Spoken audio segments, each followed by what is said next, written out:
What is it like to be constantly called for help when people are overdosing on drugs? Saskatoon is in an overdose crisis with more than 1,000 calls for help this year, and firefighters are among those responding to those calls. In this week's episode of our podcast, This is Saskatchewan, we meet Joel McNair. You'll hear from him in a moment, but his story is not unlike other first responders in Saskatoon, Regina, or across the country. The job has changed a lot in the last 2 decades. Today, we're going to hear about what it's like to work on the front line of the drug overdose crisis.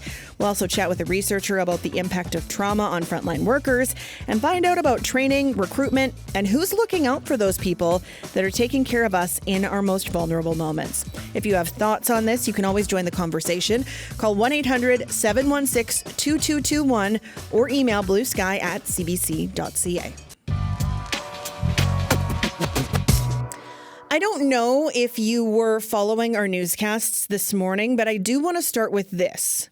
An overdose alert is in effect for the Swift Current area. It comes after paramedics responded to several overdoses and one death in the span of 3 hours on Tuesday. Health officials warn that drugs being sold as Molly, also known as MDMA or ecstasy, are tainted with an unknown opioid. They say multiple doses of naloxone have been needed to save people, and the alert is going to stay in place until next Tuesday.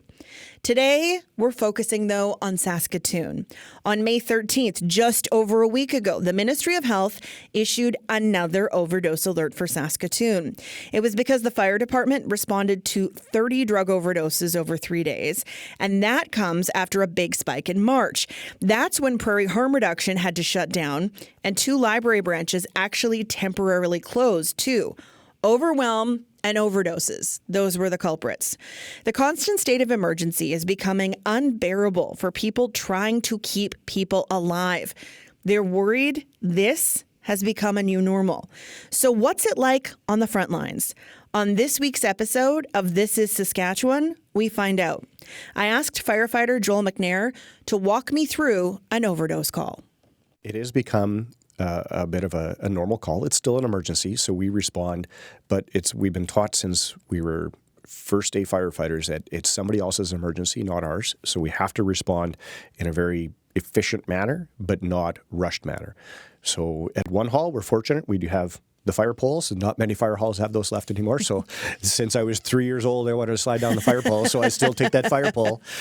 We jump on one of the fire pumpers, so a fire engine, and our young fire medics in the back get prepped for the call. So they're putting on their personal protective gear. They grab their stuff. They talk about what could possibly happen. We get off. Most of the time these days, I'm acting as the lieutenant on that fire truck, so I'm in charge of the crew. We will get off. The driver typically stays with the truck. The 2 medics in the back will get off. I'll get off. My job is to really keep that world view of what's going on, that broad view of the call. So I want to make sure that the scene's safe. 99.9% of the time it is, but I'm going to keep my eyes on everything. People are genuinely very, they want us there, so they lead us to the call. Our members will then do a quick assessment, so we're checking for breathing, we're checking for their pulse, and they're checking for their pupils, because that's a really good sign of constricted pupil. It means that they probably overdosed on an opioid. They do that quick assessment. We talk to the people around, if anybody knows the person, if they know what they've taken, and they'll drop their Narcan. Typically, as firefighters, we give it, and it's in what looks like a needle, but then it's got a little foam at the end, and they kind of jam it in their nose. They spray it into their nose, the naloxone that way. It hits the blood vessels of our nose or nasal passages, which are very absorbent. It goes in, and if it is an opioid overdose, typically within a minute or 2, they start to come around.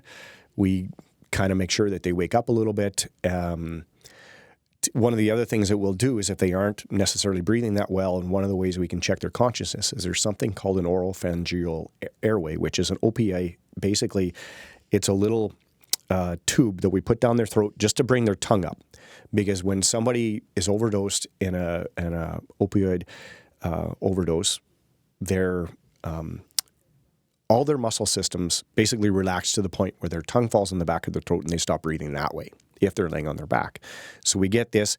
It does one of two things. Number one, it brings that tongue up to allow the person to breathe. If they're still breathing in a full overdose, you're so relaxed you forget to breathe. And the other thing it does is it's not normal to have a tube stuck down your throat. So it really tests that gag reflex and whether the person is conscious or not.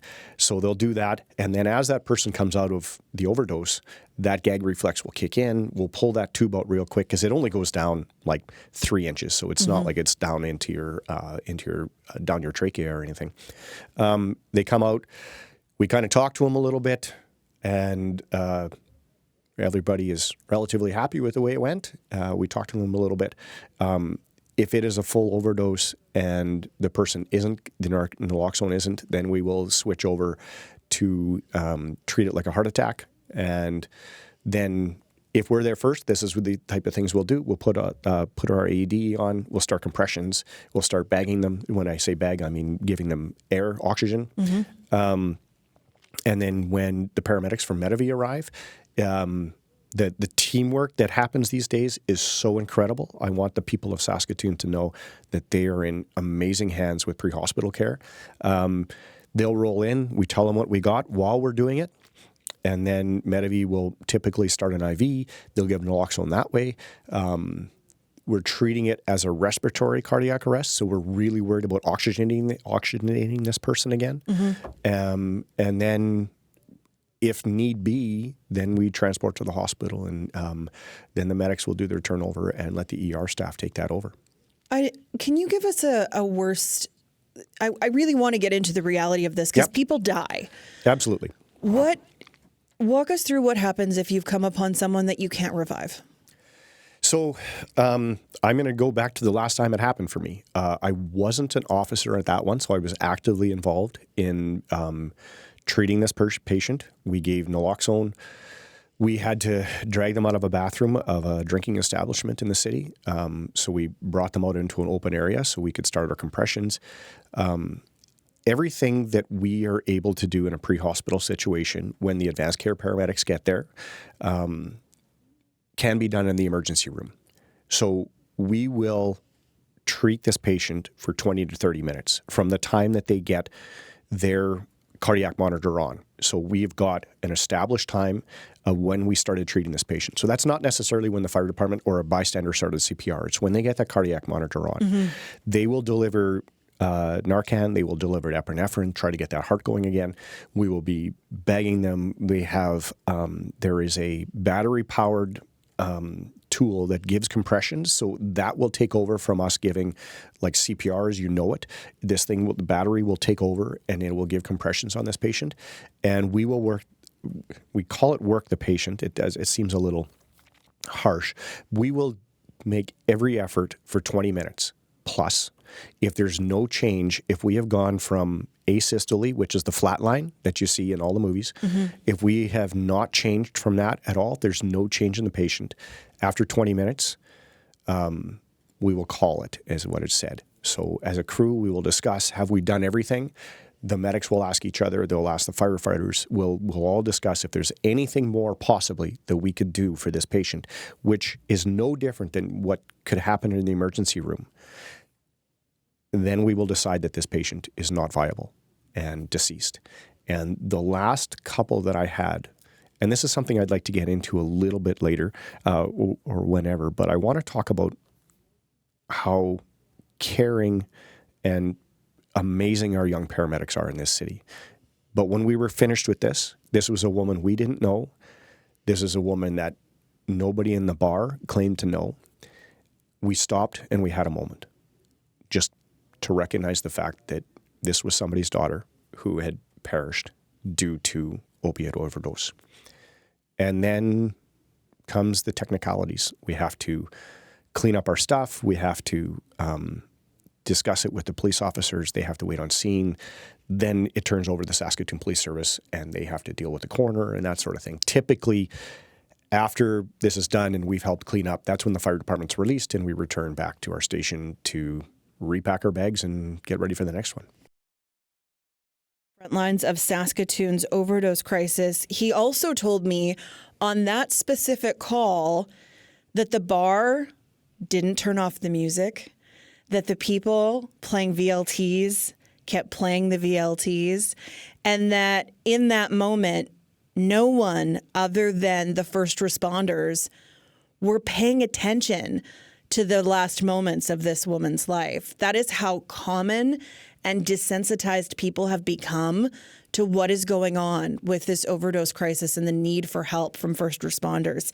You can hear the rest of my conversation with Joel anywhere you get your podcast. Just type in "This is Saskatchewan," or you can go watch our conversation on the CBC Saskatchewan YouTube channel. I want to bring in my guests for today. Joining me in Regina studio, obviously things in Regina are not all that different from Saskatoon. The overdose calls might not be identical right now, but the expectations on first responders, not any different. So joining us in our studio is Tyler Packham. I'm going to give you the wrong emphasis on the wrong syllable. Just you wait. He's a firefighter and union president of Regina Professional Firefighters L181. And to his left is around the table is researcher Nick Carlton. He's the lead researcher at the Psychological Trauma and Stress Systems Lab. He is also a professor at the University of Regina. He's been doing a lot of research on this topic. Thanks for being here. So you two listening to Joel, I know you also both know Joel. I'm wondering, Tyler, as you're listening to that, what went through your mind? Can you visualize that call identically as he's walking you through it? Yeah, I don't even need to think about it because we've done so many that are just like that. So I don't need to visit. He was very, very thorough in his description, and that is exactly what happens on a call. How often are your crews called out now compared to when you started 20 years ago? Well, we didn't really go to any overdose calls per se until right around COVID, I would say, and then it really, really spiked with the introduction of the new fentanyls or the oxys that are kind of on the street, and it's so hard to actually make something streetwise that you can dose properly like oxycodone, right? So one pill might give you a good high, one pill might give you nothing. 1/8 of a pill could kill you. So we don't really know the rhyme or reason why it comes behind it. But we've been very, very busy. Personally, my record, I would say, if you want to call it a record, if you're keeping track, is 4 overdoses before lunch, 2 to the same address for different people. What goes through your mind as you walk away the second time? I told you to put me on a 4-second loop, but usually it's what the FUC, like what is happening here. But you also have to remember there's a lot of people that are very hooked on very things, and they're very sick, and they feel like they need these highs just to survive in life. And unfortunately, as you do more and more of these calls, empathy seems to slide out the window just a little bit, and you find yourself getting a little bit hard and a little bit crass. I don't doubt that there's one paramedic or one firefighter that I know that didn't get into the job for the right reasons, is to save people.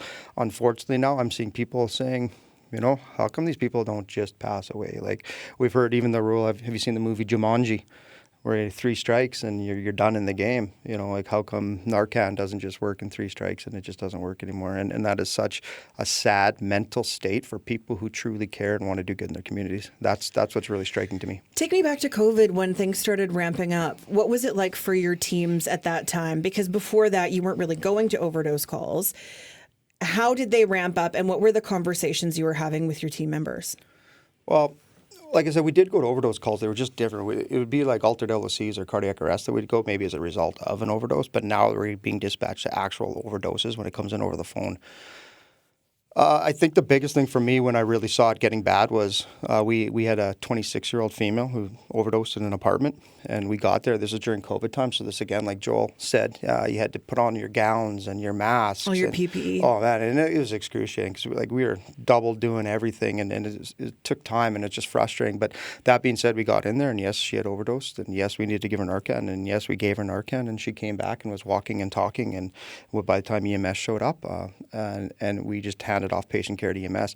On the way out to the rig, that's when I noticed the disturbedness of it. And what would happen was as our drivers bringing out the garbage bag to put all our soiled gowns back into a garbage bag and decontaminate that way, guys are talking like nothing happened. And I just pulled them all aside and said, "You guys, we just saved a life. No matter what the circumstances were, if this was a cardiac arrest and we did CPR and put the AED on and saved them, there'd be a news story. If we pulled somebody out of a wreck and got them to the surgeon in time to save their life, there'd be a news story on this. If we dragged somebody out of a burning house, there'd be accolades and stories in regard to it. Nobody acknowledges it. Nobody acknowledges that our members legitimately saved a life by making one intervention. And when you do that day in, day out, with no recognition of it, when you do that day in, day out, wondering what the heck is going on in our community, you do that day in, day out, wondering why people just can't kind of kick this or get the help that they need, you tend to lose empathy on a very serious level. What keeps you going? Well, I don't know. I think I've been doing this too long. I was 18 years old, working ambulance out of Swift Current, to be honest, and then right into fire. And this has kind of been my entire adult life. And I know that we make a difference every single day. And I can see that when I take that step back, when I push away from the table from once in a while to take stock in what's really going on in the world, I think we are making a difference and we are doing a very, very good job for our communities. What's your ratio of overdose calls to actual fires? Oh, yeah. Put me on the spot on that one. I have no idea. What's your anecdotal guess? Well, if you follow Just Bins, you see we actually go to a lot of fires that people never heard of in Regina because typically the fires we see don't really hit the media. But I would say maybe 3 to 1, at least, maybe even higher, 4 or 5 to 1. Fires or fires to overdoses? To fires. Overdoses to fires. Oh, there's more overdoses than fires. Okay. Yeah. When you went to fire school, Yes. you went to Vermilion in did. Alberta. What was fire school like in the late 90s? What did they teach you about? The rule of thumbs and toes, and how much water pressure to put in the hose. If the thumbs are coming up, you need more water. If their toes are coming up, you put less water on. I say that to be a little bit funny, but the reality was we got all the similar training that we have now. There's some nozzle tactics and things like that have changed because science has stepped in and helped the fire service along the way. But there was no talk about overdoses and having to respond multiple times and dealing with these things and you're dealing with multiple patients I've seen. When somebody overdoses and they're down, like Joel said, I'm an officer, I'm a captain on the truck.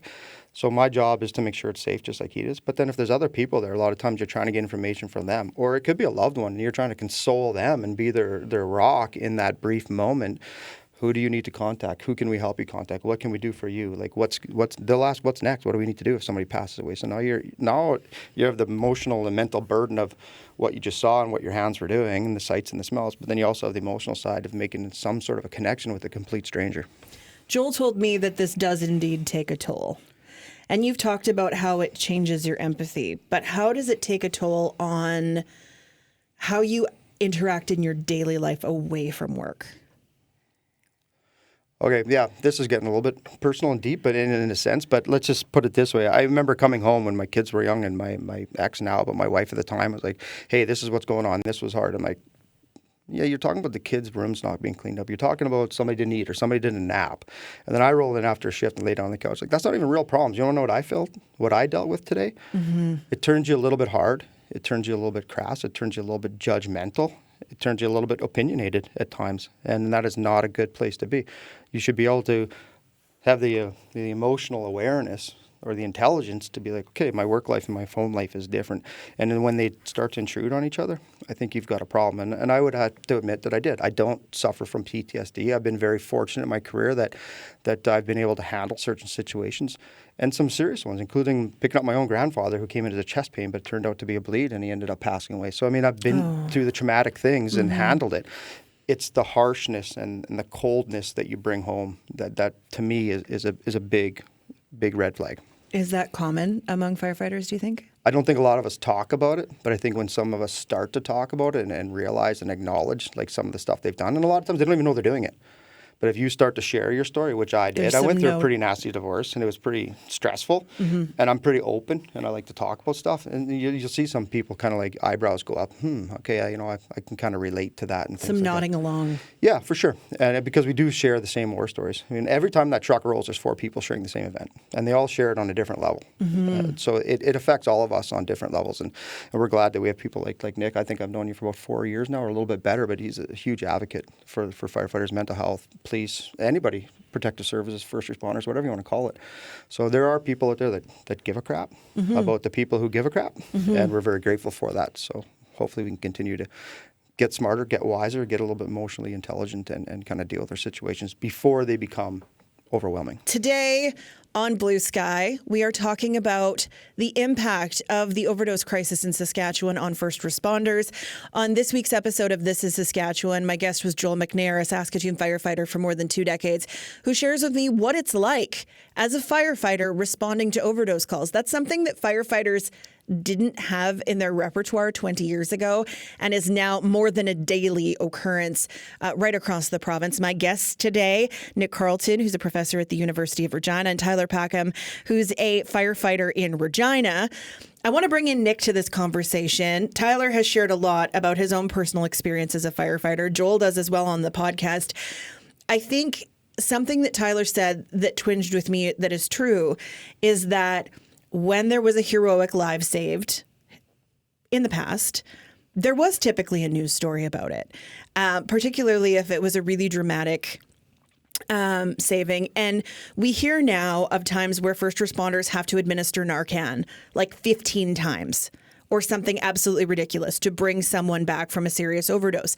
That, in a way, would be a miraculous recovery, right?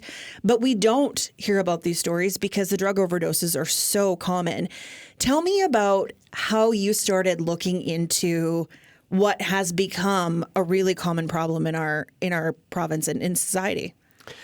Well, it was several years ago that we began having the privilege to work really intensively with a lot of our first responders and other public safety personnel. And I think it might be helpful to frame for everybody that in the general population, we might be exposed, so you or I, to 5 or fewer potentially psychologically traumatic events in our entire lifetime. So an event that might lead to somebody having a mental health disorder, including something like post-traumatic stress disorder. So if we might in our lifetime be exposed to 5 or fewer, we heard Tyler say just a few minutes ago that 4 in a morning is not necessarily uncommon for our first responders. So we're talking about orders of magnitude of difference with respect to their exposures overall. And when we start talking about challenges with things like the opioid crisis, over time, it no longer makes the news, so to speak, because it's become just par for the course. It's when it gets really, really bad that we have to talk about it. And even then, there are 30 overdoses over 3 days, not 30 people, or That's exactly 22 people, some of which overdosed more than once. Exactly. And so in fairness to all of our news teams, there's only so many column inches, so to speak, or they really can't talk about all 30 of those overdoses that happen in the single day. And now that we're talking about it here, we're talking about it primarily because we're seeing and hearing evidence that our first responder teams are really starting to be overwhelmed by the crisis impacting them. They were having challenges long before COVID-19 struck. So we had research that was suggesting that they were overwhelmed, they were having mental health challenges, they needed more resources, more evidence-based support before COVID-19. And then the pandemic hit, and now we're seeing an opioid crisis that's overlaid on top of that. We're taxing a system that was already overtaxed. And so part of why we're having the discussions now, and I think it's great that we're talking about it, is because the systems are now so overtaxed that they're coming up and saying, hey, we're getting into really bad spaces here where you're likely to see changes in service. You're putting service and safety of our communities at risk. We need broader scale interventions. We need more help. We need to do something structurally, and we can't just keep adding more and more scope without adding more and more resource. Why do fire trucks, from your research, go to overdoses? So there can be a few different reasons, and Tyler can probably help a lot with this. But in some cases, we're sending fire trucks out because we don't have enough we don't have enough ambulances to dispatch because the ambulances might have an offloading delay or they might be overwhelmed themselves. So when our paramedic teams get overwhelmed, then we do have the capacity then to deploy fire to try and back them up. But that's really sort of should be a Band-Aid style temporary solution that's extraordinary. And what we're hearing increasingly is that that's not an extraordinary solution at all anymore. That's just a daily norm. And so what that's saying, or what that should be telling all of us as a community, is that we need far more resourcing for both our paramedics and our firefighters in order to make this not the norm anymore. So they've got the capacity they need. But to do that, that means we're going to need to look at, for example, the challenges we have with nursing and with our hospital care system and our physicians. And we're going to have to look at how that's interacting with our policing systems. All of these groups are interacting with each other all the time. And they're all telling us that they're having resourcing and structural challenges. They're waving a white flag. Yeah, they're saying, help. We need help now. And we've become in many ways immune, or not immune, we're not hearing their calls. We're desensitized, thanks, that's way better. We're not hearing their calls for help until such time as one of us desperately needs something. right? If all of a sudden I called 911 and was told nobody can come for the next 5 to 6 That's when people hours, get mad. all of a sudden then I'm taking it personally because it's impacting me. But what about all the me's who are being impacted who are not me? I think we need to look at those community-based, larger-scale solutions in order to make sure that we always have the supports we need. They're heroes who are putting their lives on the line for us all the time. They're choosing to make these sacrifices. And they're all I've never met any of them that aren't doing it for the right reasons. What they're saying is, we're here to stand on guard for all of you. We now need you to stand on guard for all of us. And that's what we're seeing as a massive gap right now. So how did you get into this research in the first place? Was there a specific event that you said, I need to look into this? When I was young, my family was saved actually by a variety of first responders when I was very, very young in a pretty dramatic event in Edmonton. But I really didn't get into doing the research until 9/11. What was the dramatic event? You can't just tease that and then move on to 9/11. Well, we were going to jump on to 9/11. That's a far more exciting event than what happened to me in Edmonton, that I can assure you. But how did they help your family? So we were in a really bad car accident when I was very young. My mother was driving. At the time, she was pregnant with my younger brother. Oh, my gosh. And it was a pretty serious car accident relative to other car accidents of the day. It was quite dramatic, actually. And there were multiple first responder groups who were involved. There was an off-duty police officer who had just completed a shift who happened to be walking home and witnessed the entire thing. He was there on site first. Fire had to be called with paramedics. They used the jaws of life to extract my mother. There was lots of bleeding happening. And the first responder teams, from the police officer to the firefighter to the paramedic, they were all the ones who literally kept my mother and my brother alive in the situation. So that's one of my earliest memories, possibly for any number of reasons, I suppose. But that's Your my brother's earliest okay? memory. Yes, yeah. My brother and my mother are both they're both alive. They're both well. They're doing great. That's an important personal story that people can identify with because they see car accidents all the time. We do. They're actually, unfortunately, quite common. And our first responders are the ones who are literally saving our lives in those moments. And they're doing it in an extraordinary fashion. The off-duty police officer there, I know, didn't get to go home after finishing his shift. He stayed with everybody and went to the extra hospital. Work, yes. Right? And then I can't imagine that he was given the next day off for doing that. Our first responders are always on call. We can pretend that they're not, but at the end of the day, if something goes wrong, I have lots of first responders who are friends of mine. If we're out for dinner and something goes wrong and they're off duty, they're not just going to sit there at the dinner table and wait, right? I'm going to hide under the table and they're going to deal with the situation. And then we're going to go on with our lives. Knowing our strengths is really important, Nick. I think so. And so they're never off duty. And they're deployed to what for them are unsafe zones for decades on end. We've known since the end of World War II you shouldn't deploy our military to active high-stress combat zones for more than 240 days because 100% come back symptomatic. We deploy our first responders for 25, 30 years to what is for them an unsafe zone with their friends and their family where they are never off duty. So it's not a matter of better or worse than our military. It's a matter of different. We recognize Different them. but similar. Different but similar. We recognize those challenges among our military. We need to recognize the toll that we are tasking on all of our first responders, and we have to do a way better job of supporting them. So it was 9/11 that really got you interested in the response of how they're being supported? It really was. That was my first opportunity to engage in research. And 9/11, as I'm sure most people can recall, right, we actually watched as all kinds of civilians, and I would have done the same thing, ran out, and you watched all kinds of first responders running in as buildings were collapsing. And so that was my first opportunity to begin doing research with trauma and with how groups like first responders and public safety personnel in general interact with that to protect the rest of us.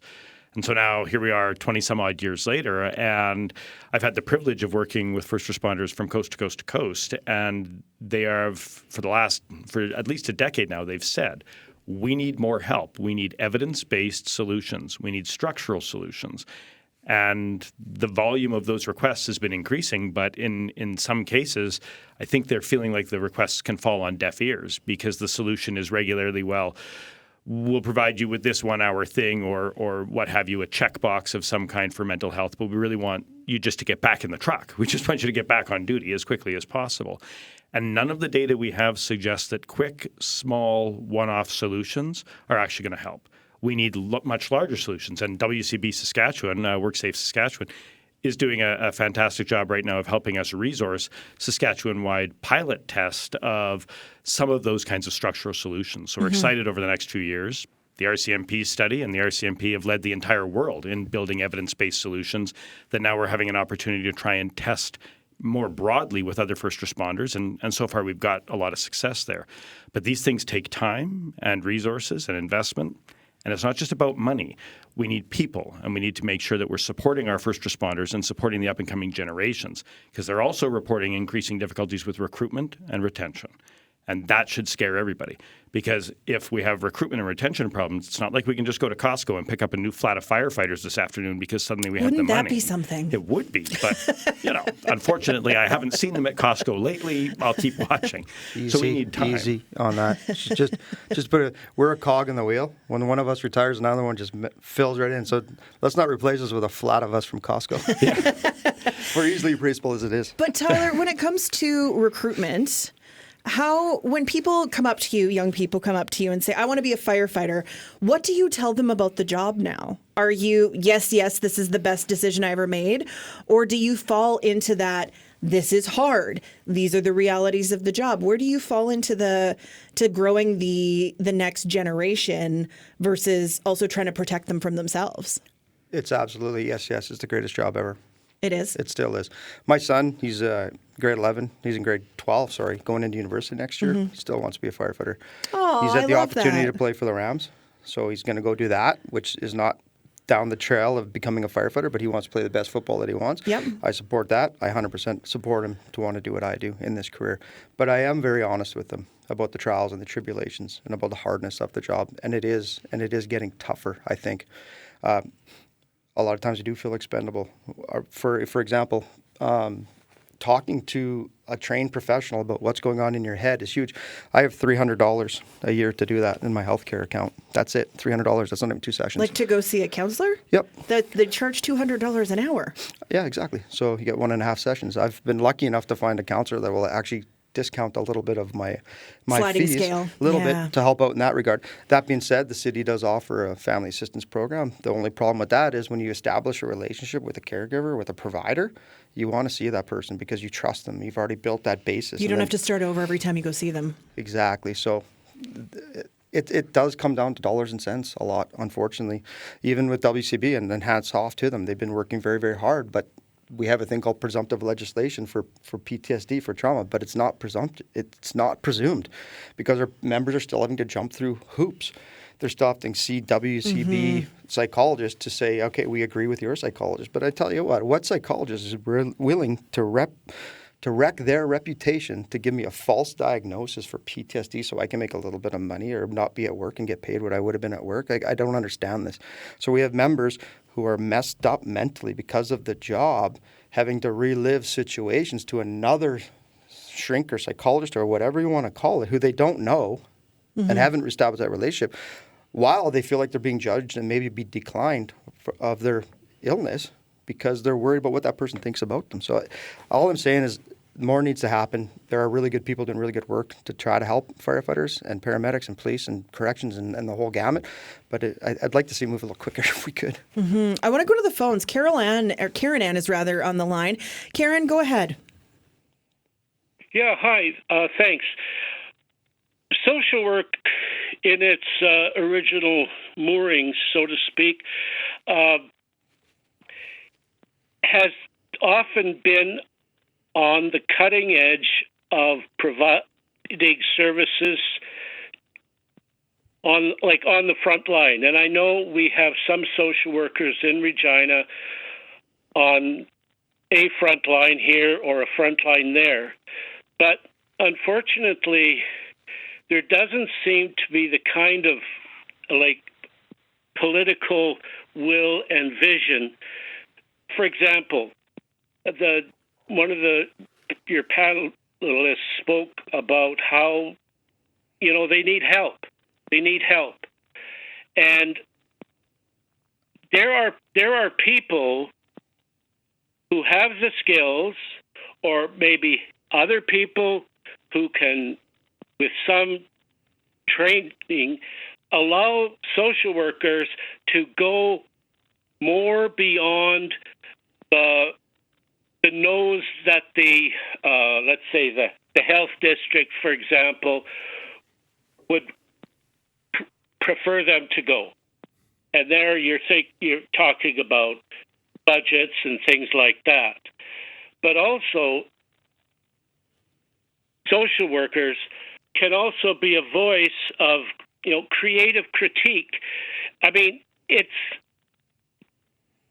very unfortunate that firefighters have to be called out to so many of those situations where there are overdoses, where people have died. Mm-hmm. And obviously, whoever's doing the planning up in the upper echelons of health or public safety, why are we not saying, okay, we strategically have to move away from re-traumatizing an already traumatized group mm-hmm. to give them a chance to breathe. And also, that whole question of treating frontline trauma. I mean, speaking as a person who's had frontline trauma experiences, I mean, and it's been alluded to in the previous panelists that, the aftermath of trying to deal with some organizational structure, and conversations with this psychiatrist or that psychologist or whoever is re-traumatizing, mm-hmm. And I really hope on this program, people listening to this today, will take pen to paper, preferably over email, and think out loud about it wherever they are, in their workplace, in their family situation, in their neighborhood, in their community, and say, you know what? Like, firefighters are part of our economy too, mm-hmm. and so are all first responders. We often hear about, making the economy to do better and all that kind of stuff. But there isn't enough grassroots attention paid to caregivers, whether mm-hmm. they were during the pandemic. Like, people have talked about, somebody mentioned the military as a reference point a few minutes ago, and I think about the fact that in a certain sense, there just needs to be more thought, and I don't want to talk too long. So I was going to say, Karen, and I think we understand your point that there needs to be more help, and we appreciate your call. Thanks so much for this. I do have some other questions and some other things I want to get to. We did get a question from Pat. Nick, and you might maybe be able to answer this. If there's a North American database that can determine toxins in drugs, so the pattern of manufacturing and distribution can be determined to make arrests. Is that out of the drug stuff, out of your research and purview? That's too far out of my Do you have any? And when, I guess, Tyler, when you're coming upon overdoses, how is your team? Are you coming upon paraphernalia? Are you coming upon drugs and all of those things that they've overdosed on? Oh, absolutely. What do you do? Do you just avoid? Do you sweep it away? Do you just leave it where it was? Like, if you see it, what do you do with it? And it's an illegal substance, but you're not going to, do you hope the police show up? What do you do? You're kind of in a weird situation there. No, it's a weird situation, but ultimately it is up to police what they want to do. That we just move it out of our way. So if somebody is coded, we need to work them. We don't want to lay them down on a pipe or drug paraphernalia or anything, to be honest. We just move out whatever we have to out of the way and get the job done. When it comes to supports, Nick, from a research perspective, what's step 1 and 2? What are the immediate things that need to be implemented to make things better for first responders, whether it's on the drug side of things where there's clearly an issue here, or on the support side of things? What are your kind of 1 and 2 priorities, would you say, for first responders? Well, I would start by let's do support first afterwards, or while they need support. First of all, we've got terrific evidence-based support that's now available throughout the province for free that includes things like PSPNet, where they can access an evidence-based care provider and receive evidence-based care for free as much as they need. So that's one option for them to make use of. With respect to support, we also need to make sure that we're getting ahead of the injuries and that we are maintaining ongoing evidence-based care and provision all throughout their careers. So you're not playing catch up. That's right. So what we need to be doing is spending more time up front with evidence-based training and evidence-based content, and we need to recognize that a one-and-done training system is never going to work. When we start talking about the broader context, though, in many ways, if we want larger structural solutions specific to the opioid epidemic, for example, that requires a multi-pronged approach, I would suggest. And by that, I mean there is no silver bullet. There's no magic solution here. In many ways, we're deploying our first responders to try and navigate poverty at this point. And so we're having them try and collectively navigate addiction, which is a huge health-related issue, and it should be treated as a health-related problem, but it is also associated with difficulties with things like poverty. Mm-hmm. And so deploying firefighters to try and navigate poverty. We saw that with the homelessness encampment in front of Regina City Hall, right? That became a firefighter problem. Yeah, that's a massive structural community problem for which we also don't have a silver bullet. But I think what we need to do is start recognizing that things like our economy, like poverty, like our first responders, like opioid epidemics, these aren't occurring in isolation or independent of each other. They are, in fact, interacting. And so we need to bring many people to the proverbial table so that we can have broader conversations about how do we navigate this at a systems level. Because you're not going to be able to firefight or paramedic or arrest your way out of this problem because it's too large of a problem for those simple solutions. Those are important components of our sustained solution, but they aren't the singular solutions. We need a big team effort in order to resolve this, and it's going to take time, money, and people to make the difference. Which level of government do you think is most responsible for starting that? That's a spicy question. Well, because City of Regina, City of Saskatoon are responsible for fire, but the province is responsible for health. You can go up to the federal level, but they're not paying attention as much on the local level. So do you need to start at the city or do you need to start at the province? I think everybody needs to be at the table. These are not to suggest that something like the opioid epidemic or homelessness or any of these large-scale challenges are the responsibility of a single level of government, I don't think is reasonable, any more than it's reasonable to suggest that it's the responsibility of a single profession to navigate it. I think they all need to be brought to the table, and they need to be brought to the table with a diversity of experts to sit down and go, what are our short, medium, and long-term solutions? How are we going to action those? And how are we going to measure them to make sure that we're achieving our goals? That, I think, is the most robust set of solutions. You should know I like a spicy question. Tyler, as someone who is still on the front lines, what are your 1 and 2? What do you and your team need right now to immediately improve your quality of life and quality of work so that you can go home and have that quote unquote, I don't actually believe it exists, but that quote unquote work-life balance? We need support when the proverbial crap hits the fan. The poop hits the fan. That's what we need. Firefighters, if you would have told me 25 years ago, in 20 years, your career is going to change and you're going to have to do this, just don't want to do it, I would say yes, absolutely want to do it. We are the default agency. When you don't know who to call, you call the fire department and we come and we do it. 20-some years ago, the City of Regina decided to bring in PCPs. What's a or PCP? EMTs. They were at the time. Now they're primary care paramedics. So we have over 130 of them on the job right now. And that's why you see fire going to it, because we will go and help our community where our community needs it and our community needs it there. So what we need is when we're a little messed up from what we've seen and done and the repetitiveness and constantly seeing that we have access to help quick from trained people that can help us get through it quickly. And if need be, and you need to be off the financial support, like a WCB claim, to allow you to focus on your mental health so you can come back sooner.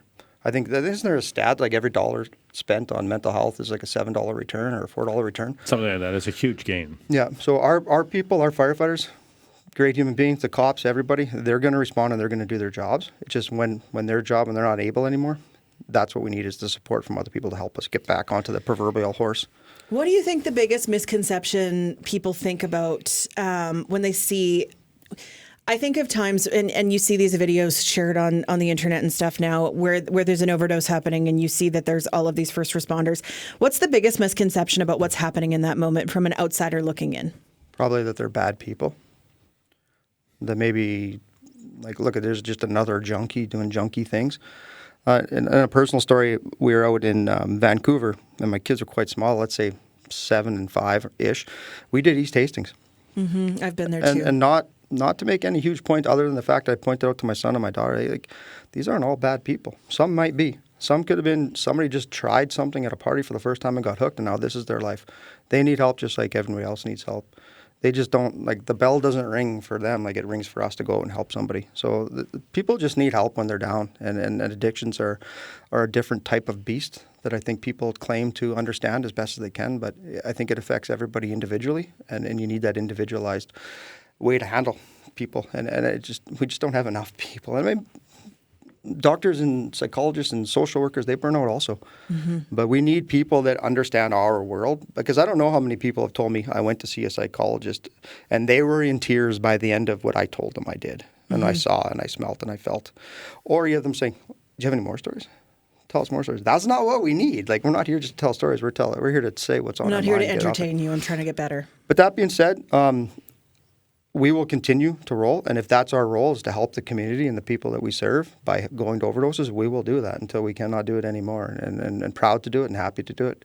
But when we're down, we're looking for that hand up too. Do your kids know how to use Narcan? Actually, through the RAMs, I was telling my son, they had to do a course on overdoses, and yeah, they learned how to, through the RAMs, believe it or not, how to give Narcan, so hats off to them. Do you think more kids, more teens should know how to use it? I always think education's a good idea.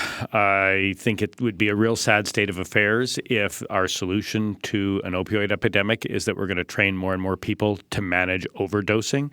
I think that that's a real, if we have to do that, fine, but that's a real downstream way to solve the problem.